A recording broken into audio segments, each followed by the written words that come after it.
আজ ২২ মার্চ, বিশ্ব পানি দিবস। ২০২৬ সালের বিশ্ব পানি দিবসের প্রতিপাদ্য নির্ধারণ করা হয়েছে পানি ও জেন্ডার। প্রতি বছর ২২ মার্চ পালিত হওয়া বিশ্ব পানি দিবস জাতিসংঘের একটি বিশেষ দিন। টেকসই উন্নয়ন লক্ষ্যমাত্রা ৬ বা এসডিজি ৬ অর্জনে সহায়তা করা এবং নিরাপদ পানির সুবিধাবঞ্চিত ২১০ কোটি মানুষের ব্যাপারে সচেতনতা বৃদ্ধি করাই এই দিবসটি পালনের মূল লক্ষ্য। জাতিসংঘ বলছে, বৈশ্বিক পানি সংকট সবাইকে প্রভাবিত করলেও এর প্রভাব সবার উপরে সমান নয়।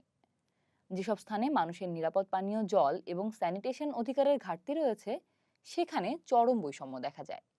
আর এর সবচেয়ে বড় শিকার হতে হয় নারী ও কন্যা শিশুদের। যদি শুধু বাংলাদেশের দিকে তাকাই, তাহলে দেখা যাবে সুপেয় পানির তীব্র সংকটে ভুগছে বাংলাদেশের উপকূলীয় অঞ্চল, যেখানে ৭৩% মানুষই নিরাপদ পানি থেকে বঞ্চিত।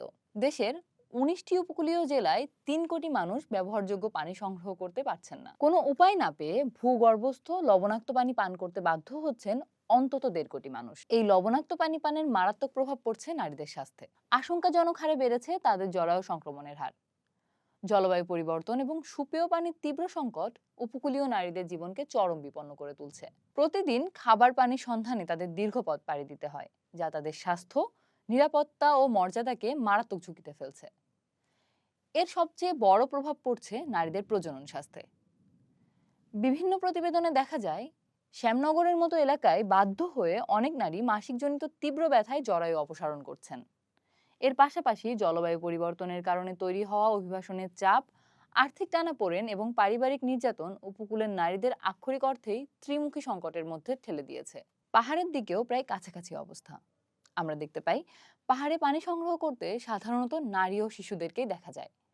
তারা ক্ষেত্র বিশেষে ৪ থেকে ৫ কিলোমিটার বা তারও বেশি পথ পাড়ি দেয় পানি আনতে। পানির বিশুদ্ধতা তো বটেই, স্বাস্থ্য ও নিরাপত্তা ঝুঁকিও তৈরি হয় এভাবে।